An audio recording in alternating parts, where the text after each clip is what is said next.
guys, and welcome back to today's tutorial. Today we're going to be doing a color grading tutorial. So I'm going to do a very basic color grading tutorial on how I would usually color grade my beauty images. And I think I want to split color grading into a few different videos because there is a few different methods that I like to use. This I would say is the most standard of those methods. However, I also really love to use luminosity masks, and I did talk about that in my most recent video. So I am going to do a video color grading by just using those as well. And there's a few other things that I've got in mind that I want to do in terms of color grading videos. So today's video is going to be quite simple and straightforward, and just a really basic overview of how I generally color grade my beauty images. But first of all, before we start the tutorial, I'd really like to thank MusicBed for providing the music for this video. MusicBed are a music licensing company which offer some of the best music around for creators and for filmmakers alike. So I do have an affiliate link in the description box below. You can click on it and start your 30-day trial if you'd like to try it out. If you'd like to sign up for the subscription model, they do have plans that start from $9. So any subscription that is purchased through this channel will actually go back to supporting this channel and helping me continue to make videos for it. So I'm going to start off where we left off in a couple of videos ago when I did my dodging and burning. And once I've done the dodging and burning, I usually move on to the skin tone and skin tone color correction. I'm going to touch on a few of those techniques on this image while I'm color grading because it's something that I do in a lot of my color grading processes, and I want you guys to get the full overview. So I am going to touch on a couple of skin tone color correction techniques right now. If you want to see all the techniques that I used in my last video, go watch it, and the link is down in the description box below for that one. So I'm going to first start off by bringing out the depth in the skin tone a lot more. So at the moment the lighting's looking a little bit flat. Sometimes this can happen as well after you've dodged and burned. I probably went maybe a little bit too far with the dodge tool. And in my dodge and burn tutorial, I did speak about this. It can end up looking a little bit flat if you use the dodge tool too much, and I probably used the dodge tool just a little bit too much in this image. So to bring out that depth in the skin texture a little bit more, I always like to add a black and white adjustment layer just here. And then I like to set the blending mode to luminosity. And then I usually just stick to the reds and yellows and move those sliders around because they tend to be the colors that are in the skin tones. So red kind of, if I move that down, that will really darken a lot of the shadows in the image, and particularly her freckles as well. So I don't want to make it too dark, but I think maybe around about there is good. And then we're going to bring down the yellow as well, and that's going to be more of the mid-tones. So we won't bring that too much down, so maybe just about there. And as we can see, the skin tone has really cast an orange look over the entire image, and we really want to get rid of that now. So usually a really quick fix to get rid of that is just by using some desaturation techniques. So I usually like to add another black and white layer straight afterwards and just change the opacity to around, say, 10%. Yeah, 10% is good. And then I would usually go into selective color and bring up a selective color layer just here, making sure it's maybe in either the yellows or the reds like I talked about before, but I'm going to click on the reds for this one, and we're just going to move the magenta down a little bit and the yellow there as well, just to take away that extra saturation. So now I would begin to really start adding more layers on top of this for color grading. Usually the layers that I like to use the most are usually selective color and color balance. I also like to use solid colors a lot and experiment with those and see what I can kind of come up with. Also, photo filter is a really good one. And photo filter is really good if you're not really sure where to start off in your image, whether you want it to be a warm toned image or a cool toned image. You can go through some of the photo filters with the cooler tones and the warmer tones to see what might suit your image better. So I think first off though, I'm going to go to color balance. And I'm sort of interested just to see, usually like with the shadows, I tend to go a little bit cooler. I think my style is to go a little bit cooler in the shadows and a little bit warmer in the midtones. So we're just going to experiment with some of these sliders. Really all depends on your style and what you like when it comes to color grading. So I'm going to add a little bit more pink in the shadows as well. And then for mid-tones, I want to go a little bit warmer maybe. And and maybe add a little bit of green in. There is a bit of color theory to this, and I think the more that you experiment with sliders and color grading, the more you sort of come to know this a lot more. It's hard to sort of teach color theory, but at the same time, there's lots of different graphs and things like that that you can use to find out what colors will be opposite on the color wheel and what will contrast and what will be more harmonized as well. So there's plenty of those kinds of graphs out there. Now I'll go to the highlights, and I might have the highlights maybe a little bit cooler. Alright. So I feel like we're getting somewhere at the moment. So that is what the color balance layer has done. So it's just kind of muted the colors a little bit more, given a little bit more cooler tone in the shadows as well. So next I'm going to bring up selective color, and this time I just kind of want to bring out the makeup a little bit more. This is kind of a purple tone that I really want to bring out. So I think on the computer though, this will be brought up as blues. So we're going to go into the blues and then really up that magenta a lot more.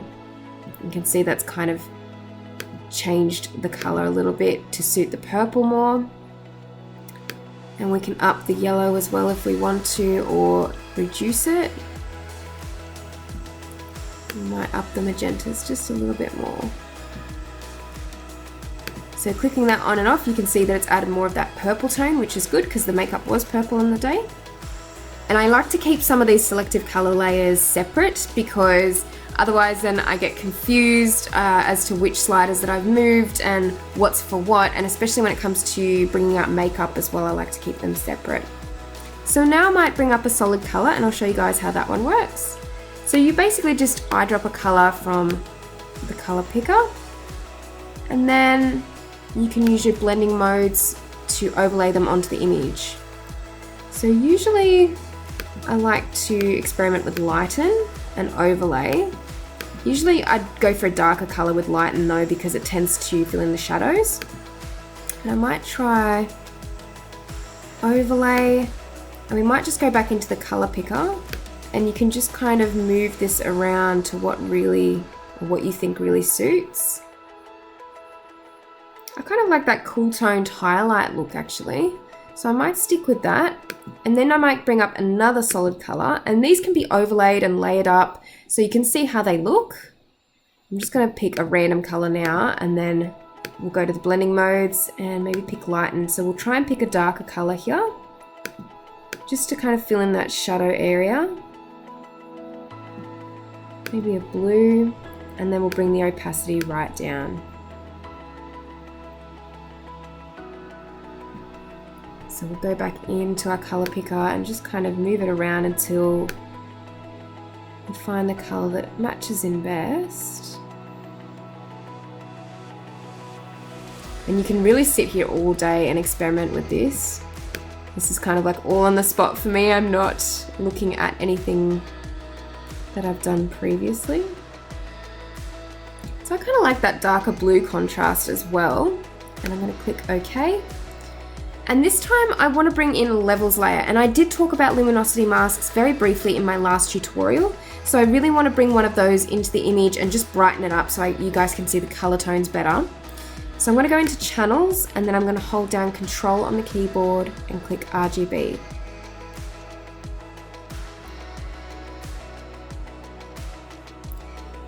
You'll then see that it's brought up a selection of the brightest parts of the image. So this is what we want for the levels layer that we're going to create, because it's going to only brighten the highlights of the image and really bring those out more. So now we just go down to adjustment layers again and go to levels. And then we're going to bring that right up to around here.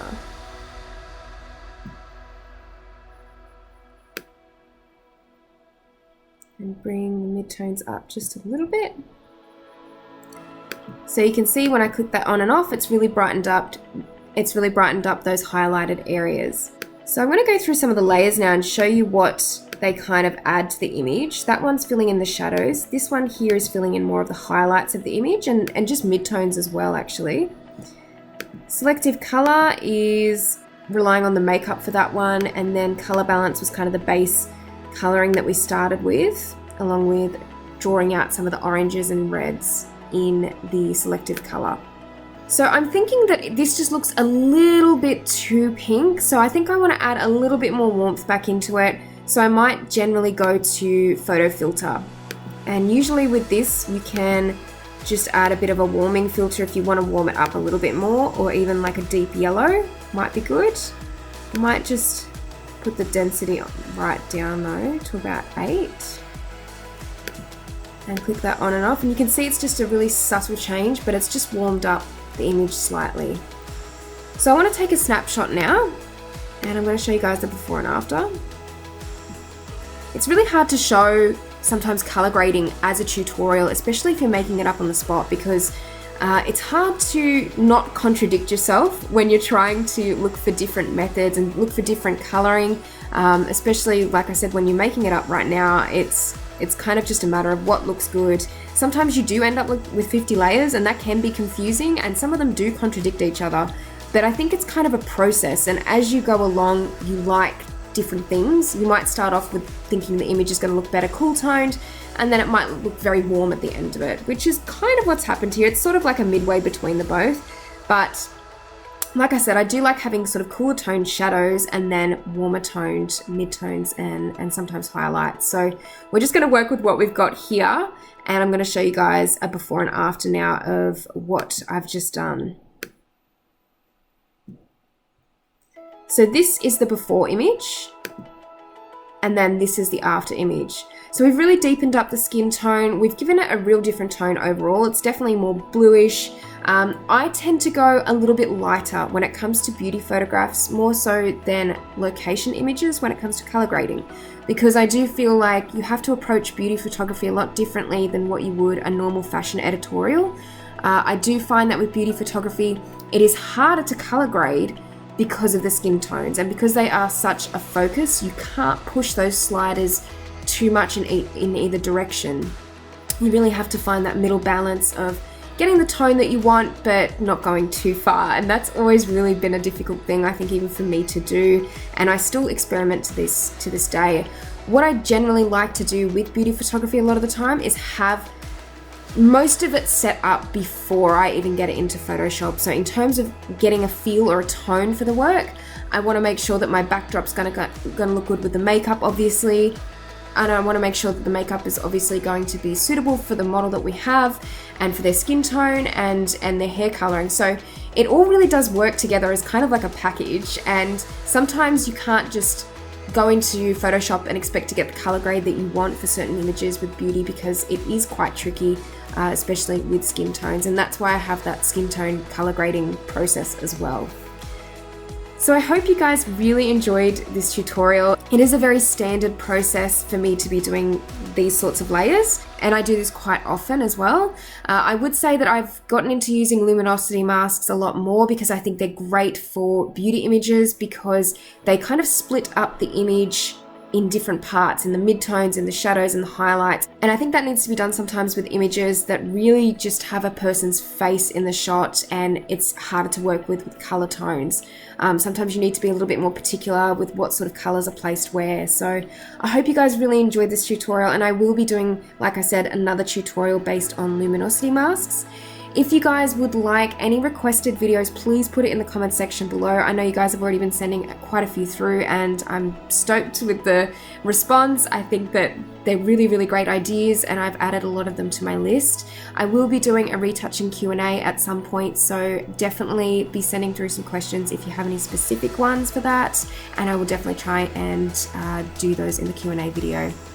So thanks again guys for watching. If you like this video, please give it a thumbs up, and if you haven't subscribed to my channel already, please do. And I will see you in the next video. Bye!